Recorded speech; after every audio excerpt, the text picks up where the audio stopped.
everybody! Welcome to this week's MoGraph podcast. I'm your host, Matt Milstead. I am super excited about this episode. This is going to be a fun episode. Joining me this week from Beyond the Pixels is HaZ Dulull. Hey, great to be here. I'm glad we finally made it happen, Matt. I know. I'm very, very excited. But first, let me jump into the sponsor. You know him, you love him. Want to give a special shout out to our sponsor, Otoy, the makers of Octane Render and the Render Network. With Octane Render, you can create super photorealistic renders. And for those renders that need a little extra push of power, the Render Network has you covered. With the Render Network, you can render your Octane, Redshift, and Blender cycles frames for a fraction of the price, and a lot quicker than and more convenient than a lot of the other 3D rendering services. So make sure and check them out.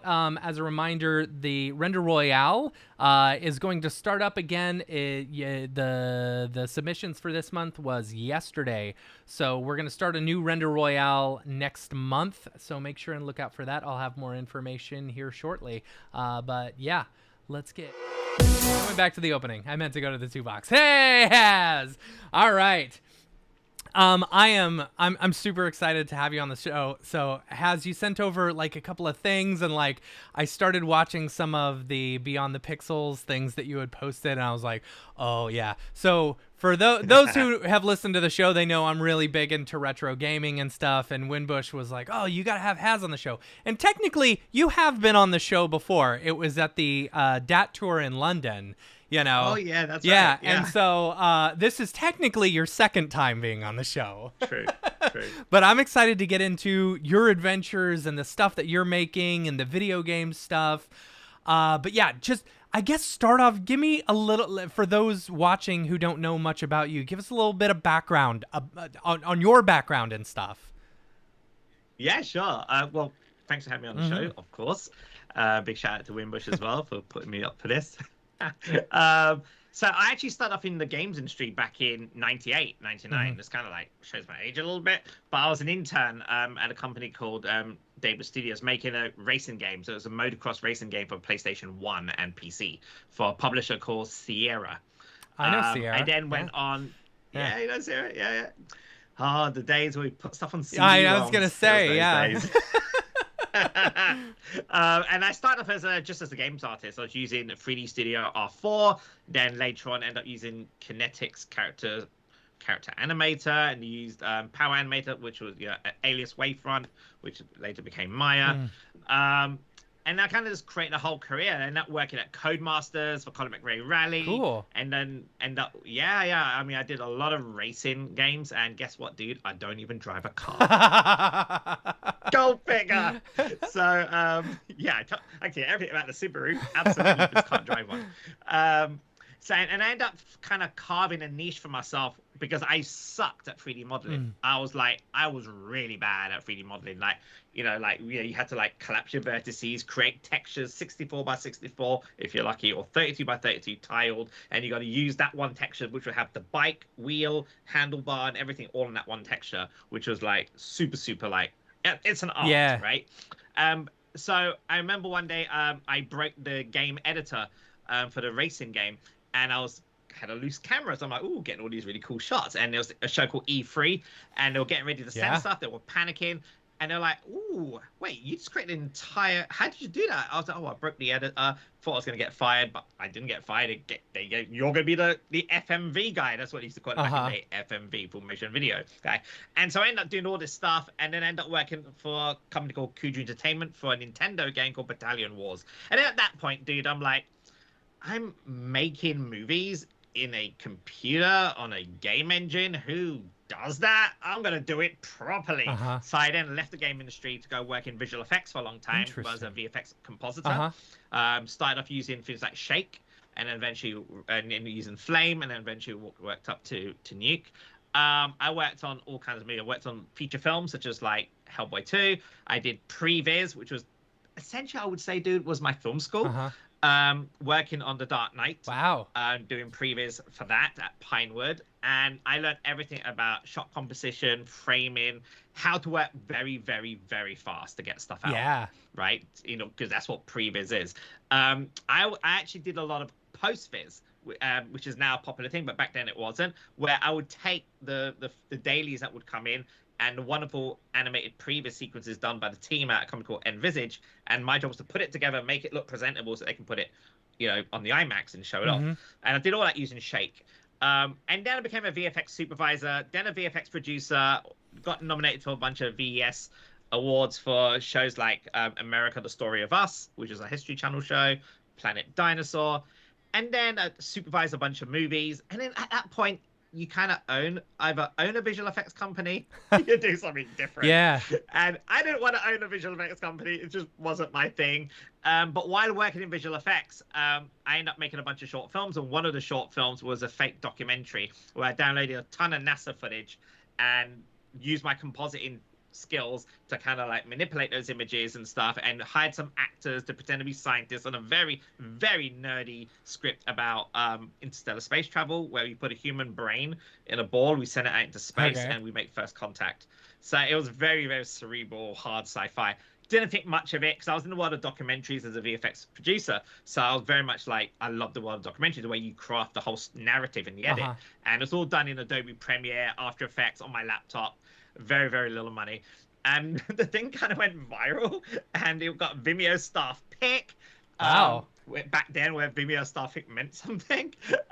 Geek Tyrant, like IO9, Variety end up covering it. And I think what it was, Matt, I think it's the timing. I made that movie at the time when VFX artists turned directors was a big thing. Yeah. You had Neil Blomkamp. Yeah. You had Gareth Edwards. You had Josh Trank.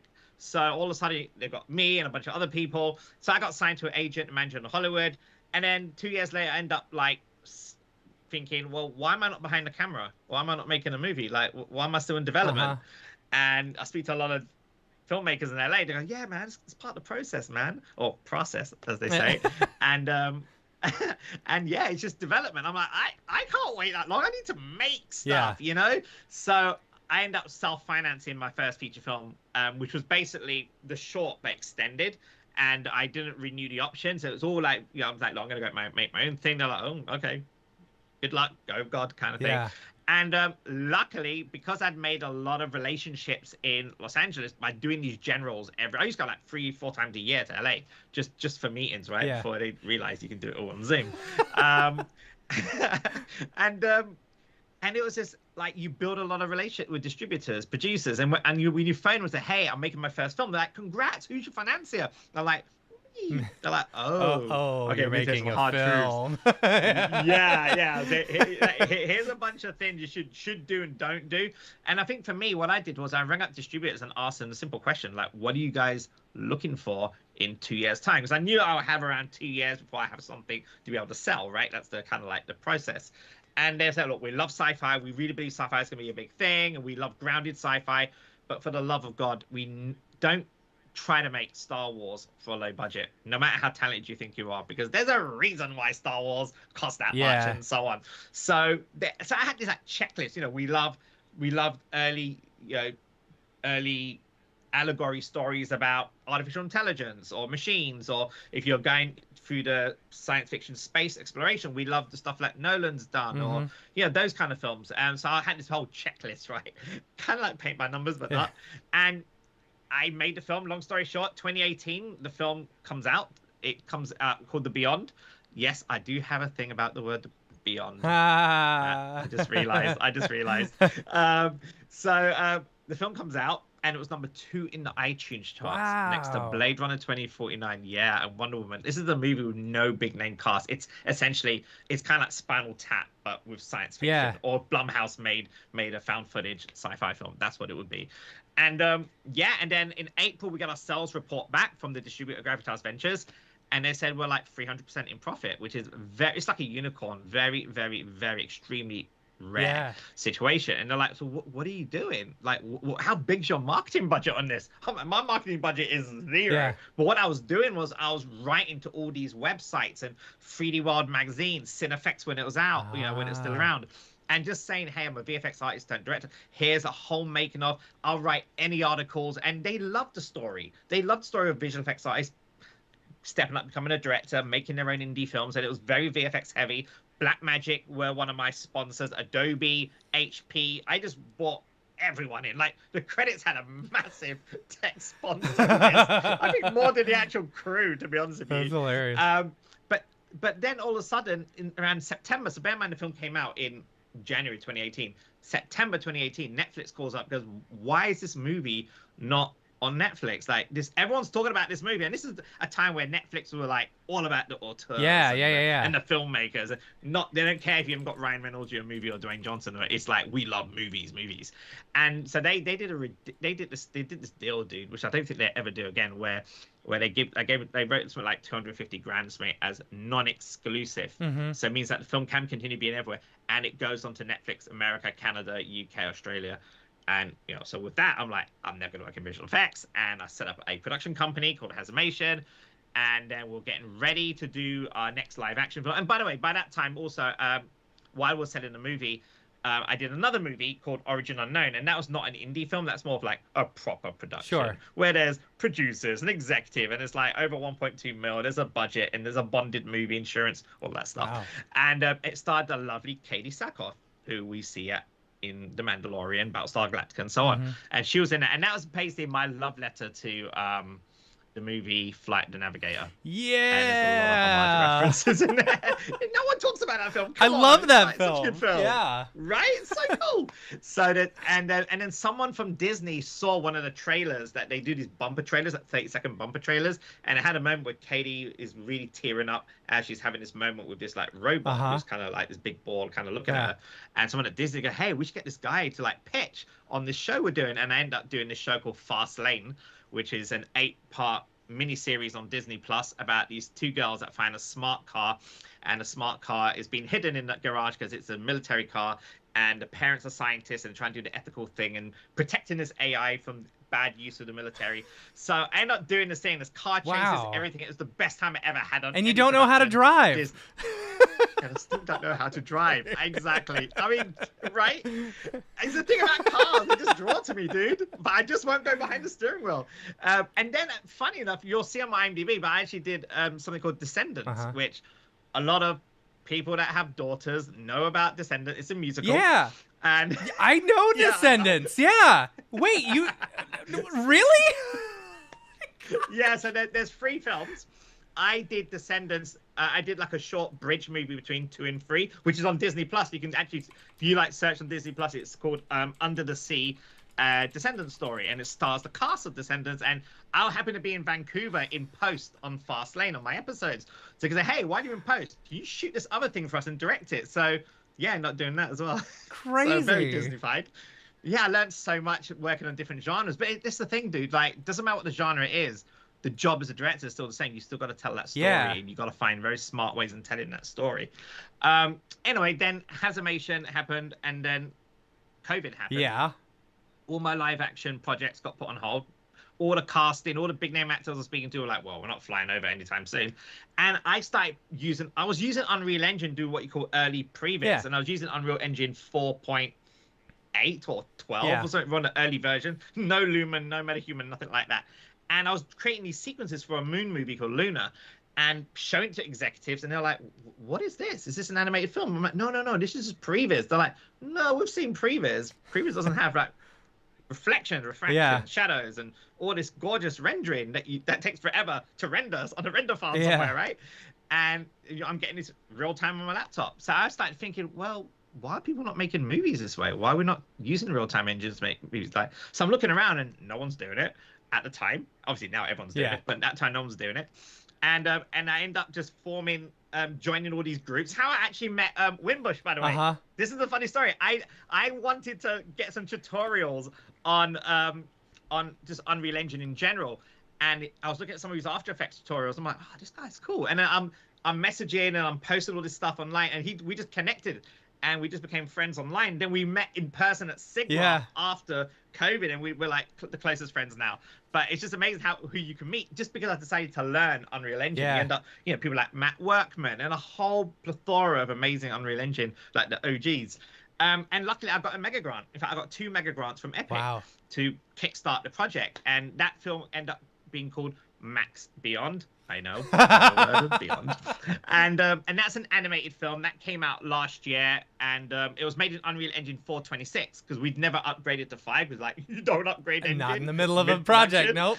No, especially a feature film Yeah. where it's like thousands of shots. So that came out, and that's on Amazon at the moment, and Apple TV. You can watch that, and it's basically a very R-rated action movie. Okay. Think Akira meets The Raid. And did you, It's when that. you rendered those out, were those rendered like real time, or was it done like with path tracing and stuff like that? So it took a little bit longer. Yeah. I mean, a fraction longer. We didn't use path tracing. We just used a default renderer, but we used the movie render queue. Oh, okay. So everything was rendered as EXRs. So we rendered 4K EXRs, Wow. which we then brought into Resolve and did our digital color timing. But the cool thing is that I was able to make constant changes on the fly, and the renders, like, so, you know, if it's a 100 frame render, we're looking at something like maybe a minute, 2 minutes for full 4K HDR as well. Yeah. We did a full HDR grade. So yeah, so we did that. And then I ended up just falling in love with Fortnite. Ended up just doing a lot of stuff with Fortnite. I was one of the first. That's right. That's right. I totally forgot that you did the Yeah. whole level. Yeah, Yeah. Like you were one of Yeah, the so really what- early adopters to the One of the early adopters. UEFN. Unreal Engine for UEFN, Fortnite. yeah. Yeah. Wow. That's correct, dude. I was at GDC.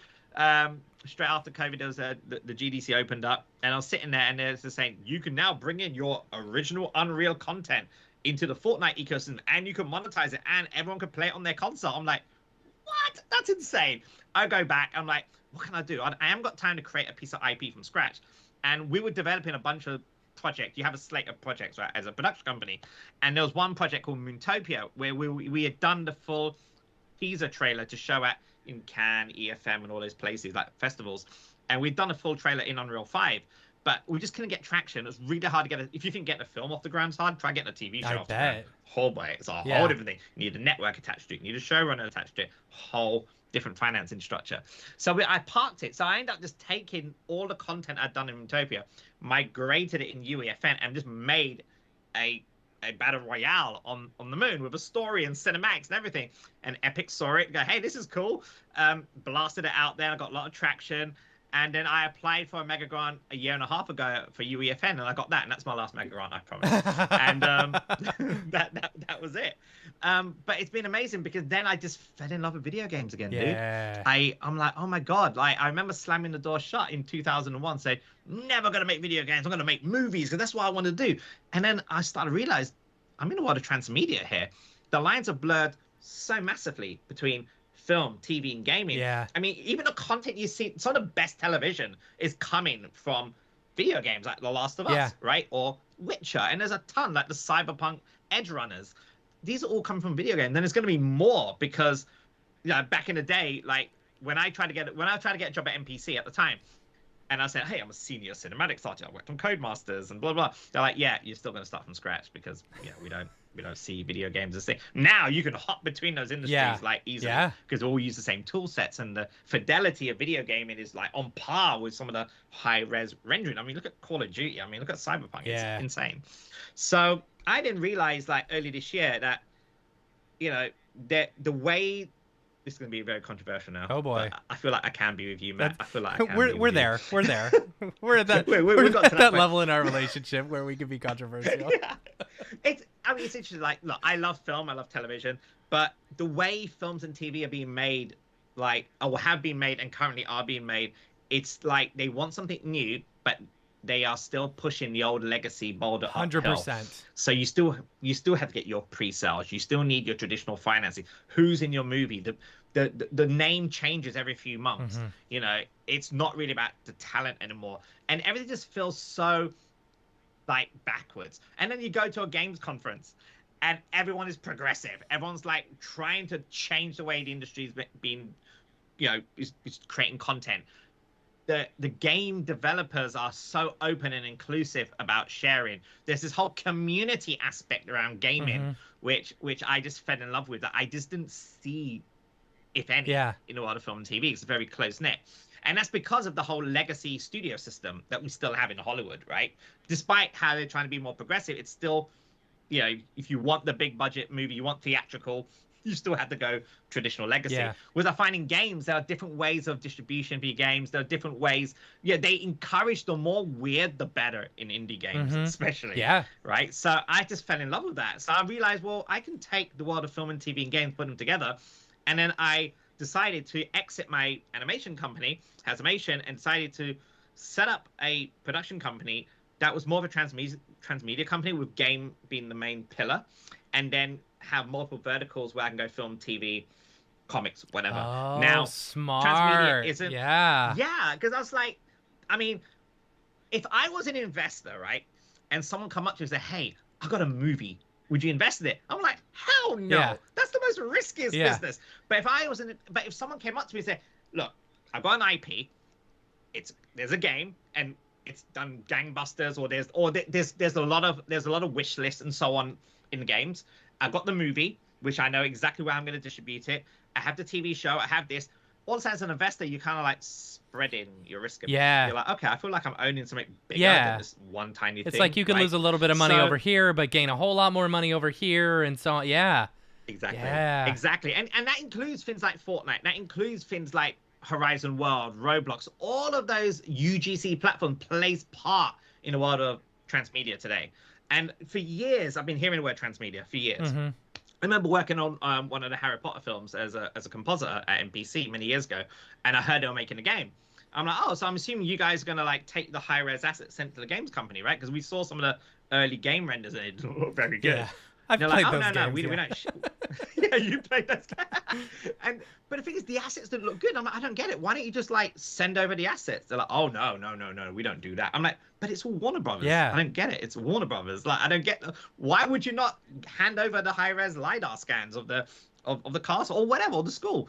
They're like, no, build it from scratch, and it didn't make sense to me. And I that's felt how like you end up transmedia with was just the PS1 Hagrid. Yes. Exactly. Touche. Exactly.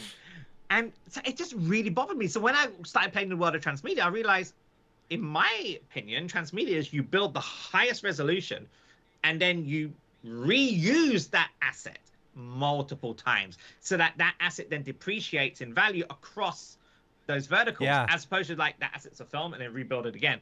And I guess a lot of that came from my world of working on games back in PlayStation 1 days, where you only have that single texture, and that texture, even that little corner there, that could be a little wheel, or that could be a little spoke in the wheel or something. You have to make use and be smart with your resources, because you only had like a couple of megabytes if you're lucky on a PS1 game. And or if we're going way back, cassette days, you had kilobytes, right? So and I guess all of that education, all of those learnings, not only helped me with the world of transmedia to be smart resources, most importantly, Fortnite. So when it came to Fortnite, I remember they announced you only have 400 megabytes to play with in your Fortnite. Oh, game. Is that like, still the case? Still the case. Everything's 400 meg. Everything's 400 meg. And I remember a lot of the people on my team were like, oh my God, we're never going to be able to make a game 400 meg. I'm like, 400 meg is a luxury, my friend. Yeah. Let me tell you about the time we used to make games on the PS1. Right. And we had to make it look good. So for me, and I was able to like educate the team a little bit, who are much more younger, like, straight out of uni. And they just couldn't believe it. Like, that's how games were made. And then it became a really good exercise of how you manage resources. How do you create something big for very little money, which is essentially what low budget filmmaking is, in a way, right? Or indie, and that's what I love about indie spirit. So so the Beyond, Max Beyond came out last year. The Beyond was my successful feature film, and I end up creating a company called Beyond the Pixels. Right. And I swear it's the last Beyond I'll ever don't use. think it will be. but yeah, so the company was set up in mid-March, and I decided, what am I going to do as my first project? And I had a ton of ideas, as we all do. And it was weird, dude, because I set up the company during a time where the games industry wasn't going through a good time, or still isn't. With lots of layoffs at Epic and Microsoft recently making big layoffs. I'm like, and by the way, I can't believe I forgot to even mention that, dude. I spent 3.5 years working on Dune Awakening as the cinematics director at Funcom. I mean, I just thought I'd drop that it's just a small little indie film. Just a small little thing, a tiny little thing with sandworms. But that wasn't eye opener. And again, I got that job because of my filmmaker background Yeah. and my hands-on, and I repeat, hands-on experience in Unreal of Sequencer. That, anyone listening that has filmmaking background and uses Sequencer in Unreal and understands cinematography, Yeah.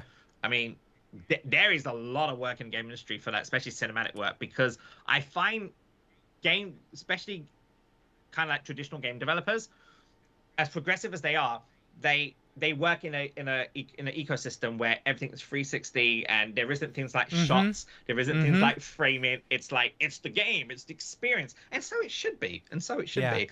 But when you work on a project like Dune or any kind of cinematic heavy narrative, you kind of are replicating cinema, right? Yeah. Look at Last of Us. It's a freaking movie already in the game, right? And that's just, and you can tell, like, Sam Druckmann is like, he's a film goer, man. Hideo Kojima. Yeah. He's a film lover. You can just tell, right? So I ended up directing Dune Awakening, which was one of the best games project I worked on, but also the biggest thing I've worked on, where there's a 16-minute credit sequence of how many people are in that in that game. A lot. And I was starting to realize, oh my God, like, if you're an indie developer, there's no way you can try to compete making a game like that, right? And I realized very quickly that if I was trying to make it my first game with any kind of meta-human, Unreal Engine or anything, and again, it's just me, by the way, Matt, it's just my opinion, but like, I just knew that it will be compared with Dune or any of those AAA games I've worked on. So I'm like, you know what? I'm going to flip the script. I'm going to think back to when I was a kid, when I was a teenager. What was the games that made me happy? And it was all the games that was me in the arcades, playing R-Type, playing Street Fighter 2, playing Axe Slave, playing Castlevania Monster NES, going around my friend's house playing Altered Beast. And there was something about those games where they were so simple, but yet they left a lot of room for imagination. And I didn't need 80 hours of Elden Ring time to get around the narrative. That actually answers a question that someone was asking me earlier. They said, ask him if he's played Elden Ring. So that answers that, yeah. I have. I mean, whether it qualifies as fully played is a different question. I mean, I was on a BAFTA jury many years ago, and I got to play it. But I mean, it's phenomenal game, like, amazing cross. But as a player, like, I'm like, oh my God, I have time to invest 80 hours of my time. So I mean, respect to all the Elden Ring fans out there, of course. But I realized I'm an indie developer. The industry is a little bit broken, but it's quickly fixing itself. How do I announce that I'm making a game, and how do I ensure I'm going to make a game and not like go broke in the process? So I remember being involved in game jams, and the thing that I love about game jams is game jams could last between like 24 hours to 72 hours or sometimes longer. And what's amazing about those game jams is it takes me back to what I was saying earlier, where you have very little resources and time, but you have to come up with something that's really cool. And I usually find the best ideas come out when you're in a tiny box, very small box, and you have nowhere to go, but you have to think of something instantly. Give an example. So my movie, The Beyond, right? One of the quotes that was on the Cinefex website was, as expected from the visual effects artist and director, that the compositing is really good. It's like it's shot in camera. But what they didn't realize at the time, and which I shared afterwards, was there was a bit of an issue during distribution, which was we screen tested the film and people came back with notes and feedback. Biggest note being the CGI looks very, very polished, and then you got talking heads and found footage. What are we watching is a bit of a mix. So I had to figure out a way of how do I dirty up my shots to make it look like it's in camera. So I just had this crazy idea because I knew I couldn't change the release date because that's all through now. The distributors got the release date locked in. All the platforms, Fandango, iTunes have got it locked in. I can't, not as my first film, I can't mess it up. So I only had I had a week or something to figure it out, like thousands of After Effects shots that took forever to render. And EXRs as well in Resolve 12. And I had this crazy idea. I looked at my phone and I remember sending my manager dailies on my phone, and I was just recording stuff on my screen, and it looked really good. Like it fitted the genre. So I called up my cinematographer, like, bring the Blackmagic 4K camera, the Ursa camera, bring lots of black sheeting, and bring a 24mm lens, a 50mm lens, and an 80mm lens, and bring a little laser pen. He's like, what are we doing at your house? blacked out my entire front room, got my Apple Retina screen, and played like all the visual effects from After Effects into the camera. And I was kind of like, putting a little light on the side to get a bit of flare. I was doing rack focusing, and it was all being captured in 4K log files, right? So now when I put that in Resolve and edit it and grade it, it's as if it was all shot by the same camera team. Wow. I would never have thought of that, Matt. I would never have thought. If I had all the money in the world, I'd be like, yeah, hire 20 After Effects guys and redo all the shots and do chromatic aberration. Whereas I was getting all that stuff for free in the camera because I went for a lo-fi kind of vibe. Another example, I'll give you another example since I'm on the vibe. Disney. So I directed a show for Disney, and there's a big car chase scene. One of the things I wanted to do was take the camera and go from the car that's being chased through underneath a passing truck and out onto the other side to see the enemy car. And I remember previewing it all, and everyone at Disney were like, this is freaking insane. Like, this is going to be very expensive to shoot. We're going to need a special rig. We're talking $100,000. Like, no, you're crazy. How do you think you're going to pull off something like that? Why come up with something like that? I'm like, oh, my bad. It's just that I thought, and it's just me, but I just thought you just get a radio control car and a GoPro and zip it underneath the truck. I mean, it worked for the movie Crank. Yeah. Why can't it work here? And obviously they're like, we don't do this kind of stuff at big studio. That's not big studio filmmaking. Luckily, my cinematographer, Neil Servian, and a bunch of people are like, fuck yeah, we're doing this. And we shot it. It went in the trailer and it's in the actual show. Amazing. So I think we have a culture sometimes, especially the big budget culture, where you're expected to spend money. You're expected to spend money. Like, why wouldn't you spend money, right? Whereas sometimes the best ideas are the ones that are so lo-fi, so simple, because no one cares how you pulled it off. Yeah. It's the end result. And I feel like today's culture, because we have so much amazing technology, we haven't touched on AI yet, but like things like AI and everything, that people just assume we can just throw loads of money on like services, subscriptions, and just like, if you're making a AAA game, you're expected to spend forever on it. And so when it came to making my game, I'm like, I'm going to make a game in 12 months. That was the first thing I wrote on the board. I'm like, okay, I've got to commit to that. Yeah.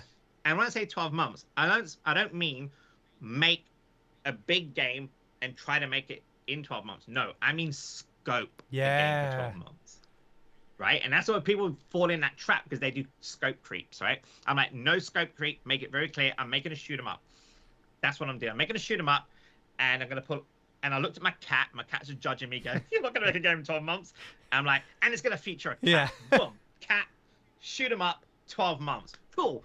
And I had Unreal open. I'm like, no way I'm going to make this on Unreal. So I started looking around and looking at engines like Godot, which looks phenomenal. Those amazing engines. Almost went to the dark side and looked at Unity at one point. Almost. But I didn't. And I saw this thing called GDev. In fact, as a friend of mine, her name is Kate Shenton, and she did this cute little game called Itsy Bitsy Kitty Cat about a toilet monster involving cats. I love it. Really cute game. But she's a writer. She's not a coder or anything like that. But I remember thinking, well, this is GDev, and I was starting to see it everywhere. So I started like downloading it. I started getting into it, and I'm like, okay, well the code is pretty simple. All the events are in there, and it's based on two things. If this happens, then make that happen. Else. So I was looking at that and I'm like, so this entire game, you're just building a giant if-then statements. Yeah. Yes. Yes. It's like, yes, okay. So that's exactly it.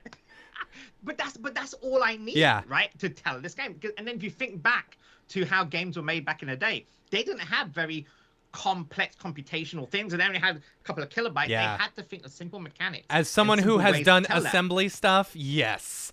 Right. There's no if-then statements in assembly. Yeah. Exactly. Well, yeah. I mean, look at some of those Game Boy games, right? I mean, wow. Yeah. So I said, okay, I'm going to use GDev. And then the first thing I said was, I'm going to learn this thing because this is a big risk in my career. Like, I've spent years building up a career in Unreal Engine. Why would I do this? And then I thought, how am I going to do this? How am I going to break all this down? Well, the first thing I want to do is, how do I move a spaceship up and down, left and right? That's all I want to know. I just don't. That's all I need to know. Get a simple sprite up and down. And within like 20 minutes, I'm like, oh, I can do that. Okay, how do I make it fire a little sphere? I just want to fire a little sphere. So 15 minutes, I'll fire the sphere. I'm like, ooh, what if this sphere in collision with this object triggers a spark? Oh, damn. Yep. And all of a sudden, I'm moving a spaceship, shooting some projectiles, and it's hitting an object and it's blowing up. I have the basis of a shoot 'em up. There you go. And then I realized, oh my God, I think I know what the biggest problem is. A lot of game developers fall in, is they spend this time trying to build these big, massive demos. They fall in the trap of trying to create big open worlds or just focus so much on the art. Whereas in reality, how about build the systems that you want to make your game in? So for me, I wanted a system that can control a ship and fire projectiles. I wanted another system that can pick up weapons and fire. Literally R-Type, right? Yeah. And I wanted a score system. I wanted a continue system. I wanted a system where I could replicate levels once I built it very easily, a procedural way. Once you have these things, you look at your 12 months, go, okay, I can make this in 12 months. Yeah. And when you have conversations with people, you can make this in 12 months. I mean, it's only last week I decided there was a slight scope creep, but I was able to do it because I followed a regimented way of working the systems where I created co-op. I now have a co-op mode. Oh, cool. Just like you do back in the day where you press the button, here comes a new challenger. Yeah. We've got that in there. So all of a sudden, I'm like a little kid giggling, dude. Like my partner's like, what are you laughing about? What are you happy about? I've got co-op going. Yeah. And she's like, okay. You're like, no, get in here. Come play with me. Yeah, there's more. Exactly. But this thing is like, and then when I went to Develop. So I went to Develop, which is a big games conference in Brighton that happens every year. Amazing. One of my favorite conferences. It's on par with like GDC, right? And I met a bunch of publishers, a bunch of game developers. They're like, so interesting that everyone's pitching these big games, whereas you are kind of like gone back and reinvented retro. Yeah. And I'm like, yeah. And I think the reason why is because it stemmed from my childhood of loving those games. And obviously Netflix did a great job with Stranger Things, which got all the kids today going, what is a cassette? Yeah. What is D&D? Yeah. What is vinyl? What's Dragon's Lair? What is this? It's the hardest game I've ever played in my life. Exactly. And you know, like, what's Joy Division? Right. We've never even heard of these music. So it's kind of reignited, and there's a cycle of everything, right? Everything has a cycle. Yeah. And I feel like right now, for a good number of years, we're going to see a big revival of retro, not for nostalgic purposes, because obviously everyone loves nostalgia, and that's where a lot of the retro does come from that. But I think today, a lot of the I don't know, Gen Alphas, or whatever you call them today, the generation today is like, we didn't know you play games on a cassette. Like, what? And they feel FOMO. They're like, we want that. And you know, and I actually tested that. Wait, theory. you're telling me you don't have to download an update first before you can play the game? Exactly. And that's the other thing also. When I said I was going to make a game, I made sure it didn't have an online component. Now a lot of the publishers I speak to go, oh, well, don't you want to have multiplayer online? I'm like, no. I would love the idea of someone buying my game for like $6.99 or something from Steam, and they own it. And wouldn't it be cool to do make like a kind of a fake Super NES cartridge of a USB slot out, and you can buy that and slot it in, and you own that thing? Let's bring back ownership in gaming, for God's sake, right? But you can only do that on smaller games. You can't do that on a big Battlefield or Call of Duty because there's so much investment in those games, but also the infrastructure isn't built that way. So I feel like the indies, I think it's the time. I mean, the indies have always ruled Steam in general, but I feel like there's going to be a lot of new indies coming out where they're going to keep the industry alive. And I feel like the audiences are also getting a bit fatigued. Kind of like Marvel fatigue in a way. Yeah. I'm still gonna get cancelled after this podcast, dude.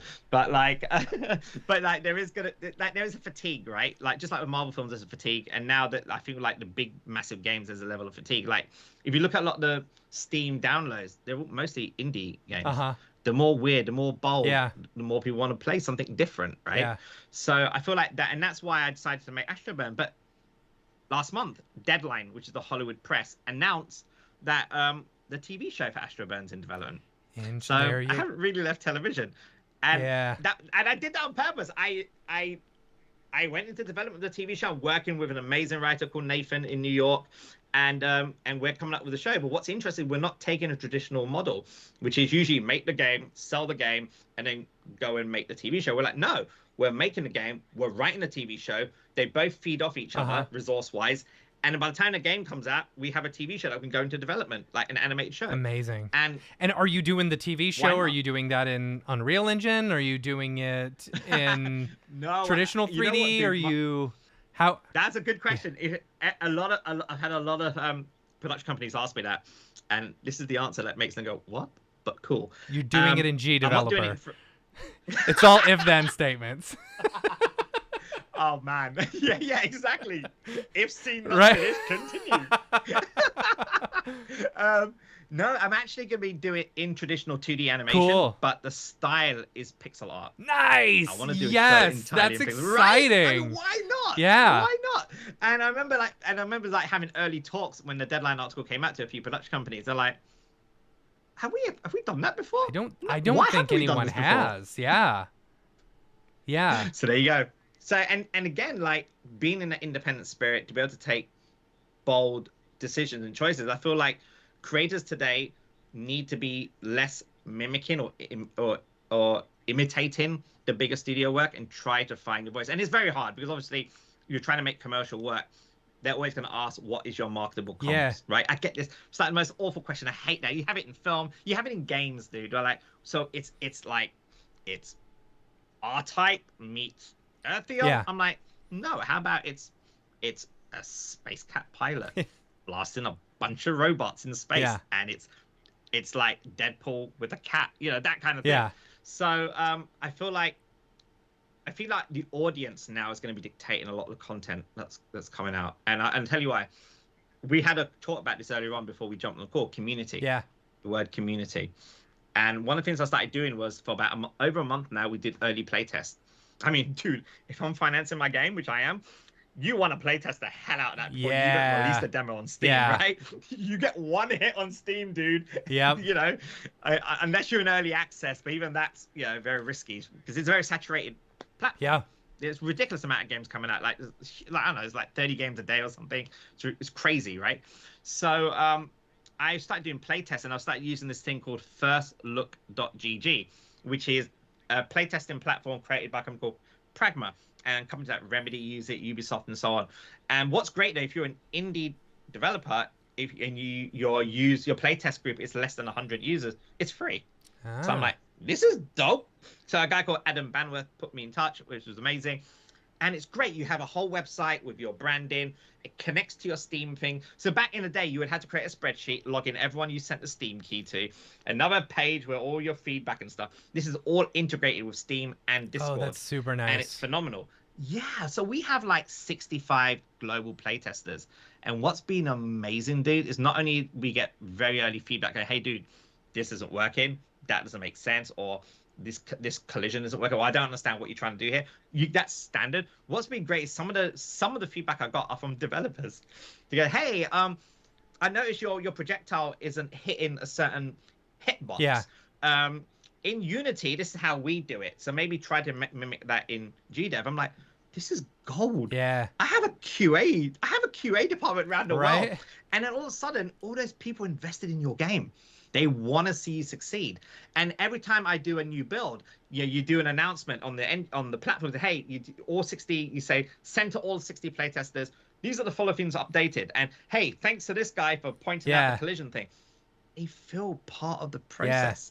And I'm starting to realize, oh my God, I feel like the community and audience are going to dictate what they want to play. Mm-hmm. And I feel like that's going to be for film and TV very soon. They're going to say, hey, we want to see a movie that involves this, this, and that. Yeah.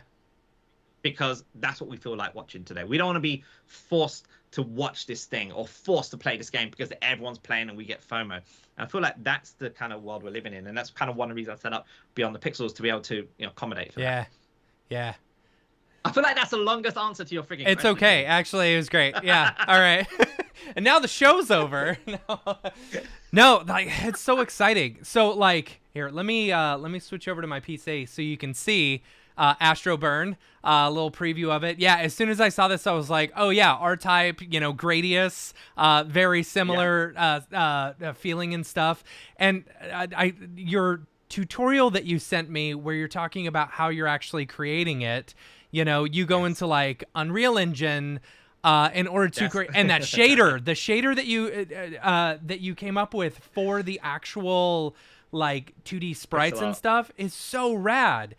It's like I didn't think about that. So I personally use a program called Pixaki. It's on the iPad, and you can go through and you can make your pixel art yourself and stuff like that. And that's a lot of what I have done in order to do my pixel art. Or I'll like, go onto an AI, thing and say, okay, give me a 8-bit, spider or something like that. And then, so one thing that you're probably very lucky about versus me having done, so I use NESmaker. It's for creating like actual like full-on NES games, like programmed in assembly and stuff like that. And it will get you like, if you want to create just a very simple game, it'll get you there, and you can load it onto a ROM, so on.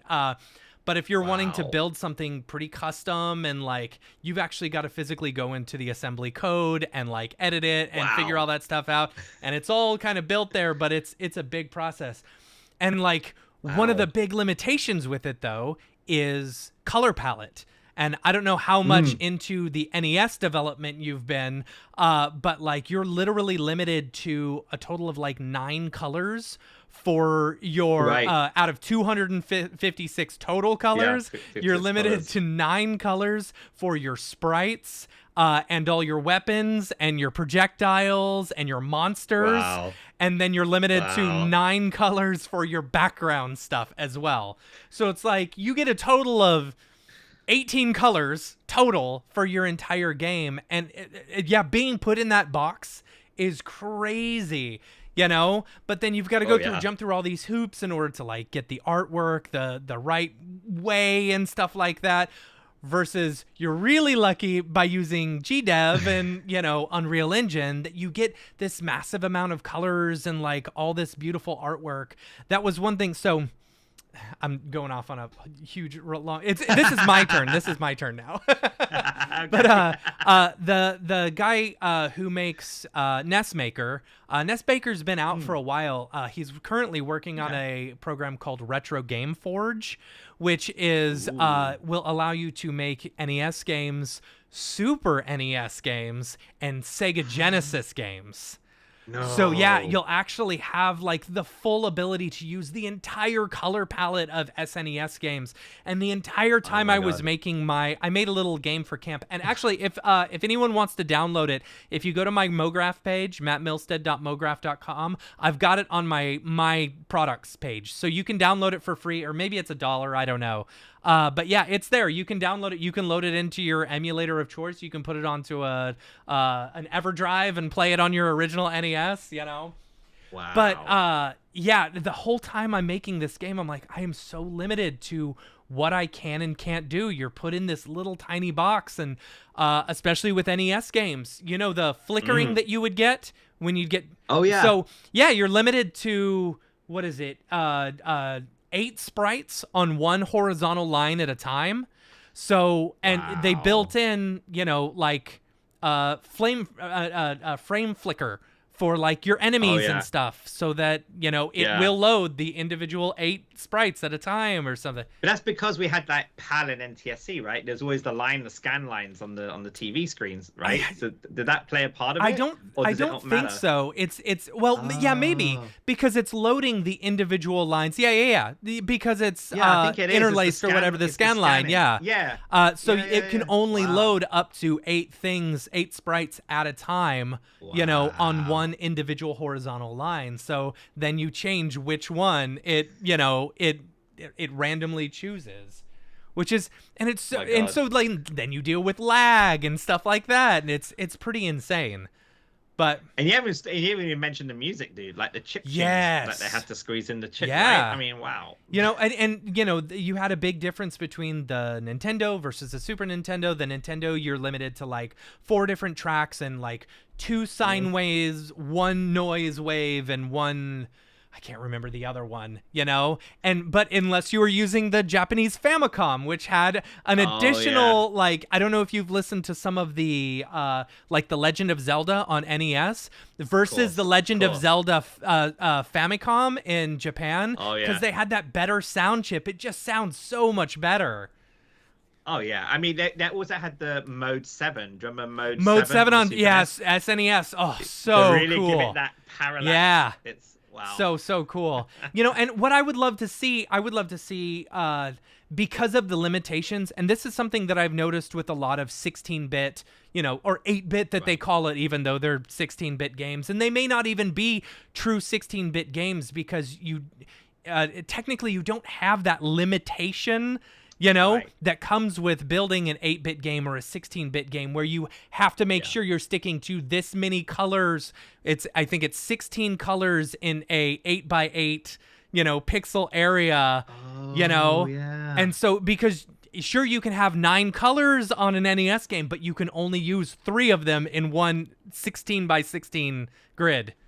But you know people are still making games for the cartridges. Oh yeah, right? yeah. Check it out. Like, in fact, a game I just bought this one from Spirit Halloween. It's a full-on NES game that like came in the mail. I bought it. It was like $60, you know. Oh my god, there's a game that came out last month called Eartheon. So Eartheon is a shoot 'em up, and it's made by the guys that did Turrican, or is it Turrican or Thunder Force? One of those shoot 'em up games but it's made for the Genesis. Oh, cool. It's made for the Genesis. Yeah, but when they did the port, I think it's emulated. It's like an emulated port for Steam.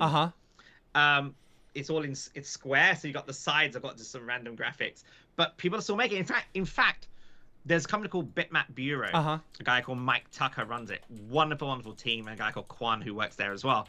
And I first met them. They were making games on Mega Drive, and their game's called Final Vendetta. There's another game called Xenomorph. Oh, I can't pronounce the name. And this was actual games you put on the cartridge, and they made them.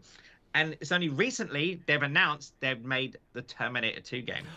That's been doing the rounds, and that's them. Yes, I saw that. It looks incredible. Right. It's so good. That's the guys. So I'm like, these guys are onto something. They knew. They stuck at it. They could have easily gone and made a PS game. So they go, no, we're going to keep making retro games. And they're so good at it. They just know the art form so well. And now and Gamescom last week announced that they're doing a new He-Man game, again in that pixel art retro style side scroller kind of vibe. So again, more proof, man. Retro's coming back. I absolutely love the homebrew community, and I follow the NES Maker community has like a whole Discord full of people who are just super helpful. It's like, why isn't my code working? And they're like, well, try this and this and this, you know. And they're all like, hey, here's my finished game. It's on Kickstarter, you know. So like, I'm getting new NES games. And what I think is so absolutely amazing is like seeing the early NES development, like the early games, like Kung Fu or something. Kung Fu's like very simple, you know, or even some of the early Mario games versus like Mario 3, huge leap, you know. Then you had the overworld, and you had all the bad guys, and you had like a system for like storing power-ups and stuff like that.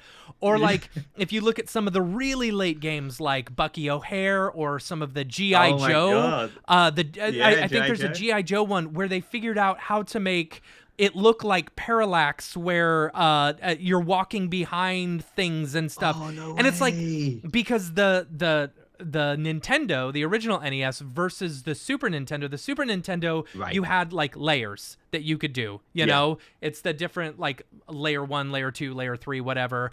But the NES, it was literally foreground, background, and that was it, you know. And so it's like figuring out ways in order to code, you know, parallax into it. And the same with the what is it, the sprite switching, you know, or the character switching, you know, in order to make it look like it's animated. It's so cool to me. But dude, but I mean, the Super NES was phenomenal for its engine for sound and visual. But do you remember I mean, Mode 7 was the thing that everyone's like, oh my god. I think that was where the multi-layers were, to allow to give that multi-parallax feeling. But then they went up and just plussed it even more with the FX chip. Mm-hmm. Do you remember the FX Yeah. chip with Star Fox? Yeah. Star Fox being the first one, and Pilot Wings, and all of a sudden you're like, wait. I mean, it's very polygonal. Yeah. But we can move in 3D. Yeah. We have a polygonal ship. That's like. Yeah. And that's on the Super NES. That was on the Super NES. I mean, that just blew my mind, man. Yeah. I feel like we're missing that. We're missing that level of genius in a lot of the games that are being made today from it, because the technology is just so good today. Yeah. You're not limited that crazy. And I feel like maybe people making web browser games I kind of have to think more that way. Yeah. Because obviously with the browser limitations stuff, but like, you know, they're making games for Discord as well. You know that, right? Yeah, You'll be able to play games in Discord. We got on a meeting on Discord and we started playing some Fortnite offshoot like type game. It was so weird. There you go. So people are going to want to play games, and not just on the PlayStation or your PC or Mac. It's like wherever they can get it. I mean, most people spend their times on mobile phones. Yeah. I mean, I take the metro and I see everyone just playing games on there, and they're so simple, the games, right? Balatro. But there's a reason Balatro why. is or retro. Yeah. Balatro one, that one had me hooked. Like, I've probably put 400 hours into that game. But that was a solo developer who made that. But I love, what's interesting is that the game did so well. But like, LinkedIn's really interesting because you get all these people going, oh, look at this example, a solo developer. It shows you one guy can make millions. I'm like, whoa, hold your horses here, guys. Solo developer, awesome. The fact he made that game, it's a really playable game, amazing work. But it takes just as much, probably more work to get the game sold. Yeah. And that's the marketing team. That's the PR team. No one talks about those guys. Right? Yeah. I mean, come on.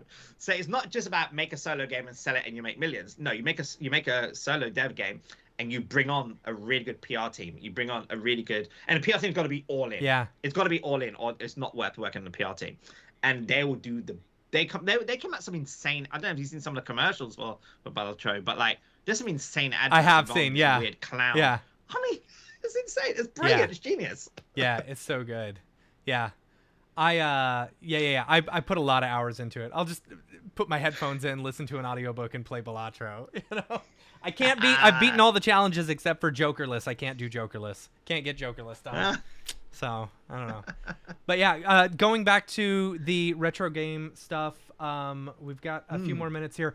Astro Burn is the game. Super excited about it. I'd love to get a beta try or put me on the beta or something. That'd be fantastic. I can put you on the play test. Yeah. I mean, the official playable demo comes out towards the end of September. Oh, awesome. So definitely, yes. Everyone listening, just go and like hit the slam that wish list button. So that the more wish list helps us indie devs. There we go. But also you get notified when a demo is available, and there's a lot to play with. And I've even put in the co-op mode in the demo as well. That's super awesome. Yeah, so I'm like, absolutely. And I'm working with an amazing sprite artist as well. Yeah. Like, cause I can't do everything myself. So I'm working with some, like, this guy called Dan Mafra, who's been doing like all the cat sprites for me. Yeah. And it's interesting because like there's this video that you saw on my YouTube channel, right? Where I break down, it's like a 14-minute video where I break down how I made some of the, like that background there. Yeah. That's Unreal Engine, right? Yeah. And some of those, that the spiders and all that, that's all Unreal Engine. A lot of the mechs you see there are Unreal Engine. But the funny thing is, when I put the footage out originally, I got a ton of people on YouTube and TikTok go, oh, it's so obvious you did it all in Gen AI. I'm like, no, I didn't. I mean, I did look at Gen AI to like, create placeholder stuff, but I never released any of that stuff. Yeah. No, it's all Gen AI. So I'm like, oh man. So I end up just creating this 40-minute video showing step by step how I create a pixel shader, how it's not 100% perfect. I still have to take in AE Sprite, which is the sprite software that I use to do sprite work. I still have to paint on top of my renders because, it's not 100% perfect. And then they all go, oh, okay. Bye-bye. Yeah. I thought that was a fantastic workflow that you were doing, like working with original, like full 3D Unreal Engine, models, and then using okay, so I saw you're like, this is my shader, and but you didn't really go into the details, and I needed more details on it. That's because the shader that the shader that I created was based on a video which I actually created you did description where I watched it, and so I felt like I didn't want to do a video about someone else's initial shader, so I wanted to create. But essentially, it's all blueprints. It's all blueprints, and the magic I guess the secret sauce in it is pixel displacement. Okay. So essentially, we take the pixels and we shift them on the X direction in one value, we shift them in the Y direction in another value, and you get this sort of like pixelated art. And the other thing also you tend to do is you shrink down. So what I do is I render everything at 1920 1080. I then take it into Affinity, which is a really cool software like Photoshop, but it's Affinity, and Affinity has a pixel art mode. It's almost like they just knew pixel art was the thing, right? And I would take my 1920 1080 and I would resize it, but I would use a sort of like a interpolation filter. Yeah. Instead of bilinear, instead of Gaussian, nearest it was, neighbor, I think. Yeah. Nearest neighbor. Correct. Hey, you watched the video. Did. Okay, nice one, Matt. Appreciate that. So it was nearest neighbor, and all of a sudden it keeps everything pixelated, but it resizes it, and all of a sudden you're like, oh damn, I have a pixel art. Yeah. And you go in and paint what you want, and now that has exponentially made it so much quicker for me to make stuff because I can change different angles. Yeah. I can do full on like the mech, like in the video you showing, you got this big like mech robot walking. Imagine animating that.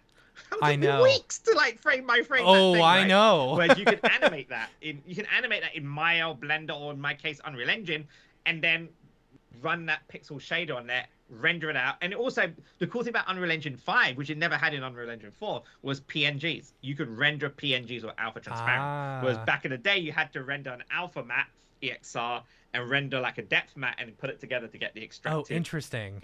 Alpha. Now you just get it all in one, which is amazing. Yeah. So I can do PNGs and then I can do my whole process. So it's a process, but it's given me a lot of freedom to create so much for so How long. do you make sure, because you've got how do you make sure that your pixel size is the same and uniform throughout? You know, because it's like when you're dealing with 8-bit or 16-bit, you know, or you know, just like old 640 by 480, you know, a pixel was a pixel size. You know, how do you make sure that you're sticking that each pixel or whatever that you're getting a uniform look versus like some of these are looking too big or some of these are looking too small?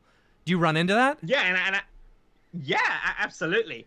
And there's one side of my brain that says, you know, make sure the grid is on so we can see the pixels properly and align things correctly. Yeah. So Affinity has a pixel thing, but GDev also has the pixel grid. So it's not only for just use for snapping, but it's also for exactly what you said. But then there's another side of my brain that's like, who cares? As long as it looks freaking cool, man. I guess, so There's the two mindsets that's fighting each other constantly. But do you worry about it looking like, I'm looking at it and it looks so good. It's so good, you know? And it's like some of this, it's like, I guess you want that retro feel, but you want it also on in a new form medium. 100%, mate. You nailed it right there. One of the things that when I spoke to publishers and tons of other people, they're like, but you're not just making a retro game. Yeah. Like you're not making a game that's going to be put on an EverDrive or ROM. You're taking the thing that you love about retro and you're kind of like modernizing it a bit, reinventing it. Yet when you play, like even the arcade, like even the put in the 3-letter initials for your leaderboard system. I had to put that in. Like most people would have a full name leaderboard. I'm like, no, it's going to be a 3-letter and you're going to go up, down, down, left, right. Dude, one of the things I'm going to do is I might put it for the demo is Konami cheat code. Heck yeah. Konami cheat code. You got to. I had to you do got it, dude. I had to do it. And you know, for those who know, they know, right? That you can do it. And I actually created a Konami cheat code only for me because even though it's my game, I sometimes suck at it. Like, I go, I need speed run for it. So I did a Konami cheat code that has, you know, collisions turned off, so I can just speed run through just to test stuff. But I might even make that available because there's something like even Grand Theft Auto 3, I think, where you had this kind of Konami cheat code thing. You go up, left, down, A, X, and you have unlimited weapons, right, or something like that. I feel like I want to bring that back. I want to bring that back in gaming. Yeah, you should absolutely. So when does the full game come out? Do you have a date yet? Yeah. Yeah, well, I mean, I'm sticking to my 12 months model, dude. Uh-huh. I have to prove to myself Yeah. as well as everyone that this could work. So it will be happening end of March because I officially started making this game sort of like mid to end of March. I actually started R&D sort of like beginning of March. Amazing. So it is quite fast considering. Yeah. Like, and it's just me and a bunch of artists that I bring in when I need to. And we got an amazing artist called Venice Bleach, my good friend Roman Rapak, doing the music for me. And man, there's a whole YouTube video about how he makes the music. Amazing. He's going proper chip tune. Yeah. He goes proper chip tune. He's doing like proper analog synth and none of this fucking libraries. He's hardcore. And I'm like, you're the guy to make the music for this. Amazing. So, yeah, you can see a lot of stuff from him. Okay. Yeah. Very cool. Very, very cool. That's so exciting. All right. I wish we had more time. I would like to invite you to try out Nestmaker, or at least give it a look. It's like the program's like $40, and Wow. yeah, and Nice. it like you can make, I don't know. You may fall in love with it. Oh no, you know what? I want to ask this question before we leave. I know I need to leave, but like why did you specifically choose G Developer over like Unreal Engine? If you're building this stuff like in Unreal and then bringing it into G Developer, why not just stick with Unreal Engine? Is it just the complexity of Unreal versus like G Developer is just all if then statements? I mean, it's one of the main reasons I got this whole video on YouTube, which is exactly that. Why did I pick GDev? And I pretty much break it down, but essentially, okay, I'll give you an example, right? In Unreal, I want to move a spaceship up and down. I want to play test it. I have to deal with the 3D space, and Unreal doesn't really mimic 2D as well as it should do. And I have to compile it. And I want to play test it. I have to upload it onto the Epic Store and do this whole thing. Whereas in GDev, I'm coding, press play, and it's like within a few seconds. I'll give you another example. Unreal Engine 5 is like 30 gig to install. Yes. Before you even start doing anything, right? GDev's like 100 meg. There you go. Yeah. I don't need Lumen. I don't need MetaHuman. Yeah. I just need something to move up and down and fire projectile, keeps a score, leaderboard, put enemies, have a scrolling parallax background, and be able to export to Steam. Yeah. Luckily, I can export to Steam, Mac, Linux, iOS. In fact, the very first footage you see of the game was actually running on Android. Amazing. I was actually running it on Android. Yeah. So there you go. That would be super nice, because I will say it was kind of frustrating. We spent probably 3 weeks on our weekly live streams, like, trying to get a character into Unreal Engine, figuring out how to like make them jump and use sprite sheets and stuff like that. And it was a lot of work versus say 20 minutes, like you said, in G Developer. I'm gonna have to check it out. I do wish you gotta check it out. I wish. See, the thing is, for me, this may be controversial. I'm a retro purist. All right. I hate emulation. I hate playing on emulated games. I like playing on original CRTs. I don't even like playing the emulated games on like the Switch unless it's all emulated, unless it's like RPG based, where it doesn't involve me needing like very specific timing on things, like that. I enjoy the RPG stuff, but it's just because there's this very, very tiny bit of lag that you get when you're dealing with like going through a computer versus playing on a CRT, at 60 frames per second and stuff, There's something about a cartridge, though, isn't there, where you have to blow the cartridge to get it to work. And you should not blow in the cartridge. Oh, I hate. I know. It's so funny because the reason, and here's the reason why that works. You shouldn't do it because it causes corrosion across the pins. But the reason it works is because you're creating moisture, which causes the electricity to actually attach. But yes, you really should not. That explains why. That's why I bought 3 copies of Street Fighter 2 World Warrior. Oh, I get it now. That's so funny. Yeah, just get a little bit of isopropyl alcohol and a little bit of a Q-tip and just clean it off. You'll be fine. Or repin. Why did I hear about this years ago? Repin your we didn't have the resources back then. We didn't know. True. And I have refurbished several Nintendos. And now they work flawlessly. I turn it on. I never get the error anymore. I never get the blinking light. Wow. Yeah. Oh, wow. Yeah. Wow. I feel like there's a little side business for you there, dude. Yeah, I don't know. I don't think I'll make much money. That. You never know. Yeah. These Gen Alphas, they're feeling left out. Yeah. They want to know what a Super NES is. Yeah, that's true. They'll just emulate it. Yeah. Anyway, all right. HaZ, where can people find you online if they want to search for you, if they want to watch the progress on Astro Burn? Absolutely. I do a lot of developer diaries that comes out sort of like every 3 weeks or so. And you can find me on Beyond the Pixels on YouTube. Just type in Beyond the Pixels and you'll see it'll come up. And I'm sure it'll come up. It'll be in the description somewhere, Matt. Yep. And also, if you're on Steam, just load up Steam, type in Astro Burn. Can't miss it. It'll come up. Also, my website, beyond-the-pixels.com. You can also see a lot of my stuff up there as well. I'm also very, very proactive on LinkedIn. Mm-hmm. So just search for HaZ Dulull and, add me, and happy to see it. And also I want to see everyone else's work as well. Yeah. One of the big things I love is getting inspired from other people's work. Like, I just love it so much. So I feel like that's a big part of community, is inspiring each other to do the best work. Yeah, totally. Thank you so much for being on the show. My pleasure. We should work on something together. Me, you, and Winbush should all do something together. Oh, yeah. The ultimate team up. All right, Winbush will make it in Unreal, so he'll make the super high-res one, right? And then you can make the 16-bit one, and then I'll make the 8-bit one, Love it. And mine will be the hardest because I physically have the code assembly code with it. Yeah. That's true. That is true. Awesome. Man, thanks so much for having me on, dude. Yeah. Really appreciate it. Thanks everyone for joining us. Make sure to catch us on the Thursday night live streams. We're going to continue. Houdini 21 just got released, so we may play around with that this week. But yeah, I guess we'll go ahead and get out of here. Until next time, I'm Matt, and you are HaZ, and we'll see you next time. Later, yo.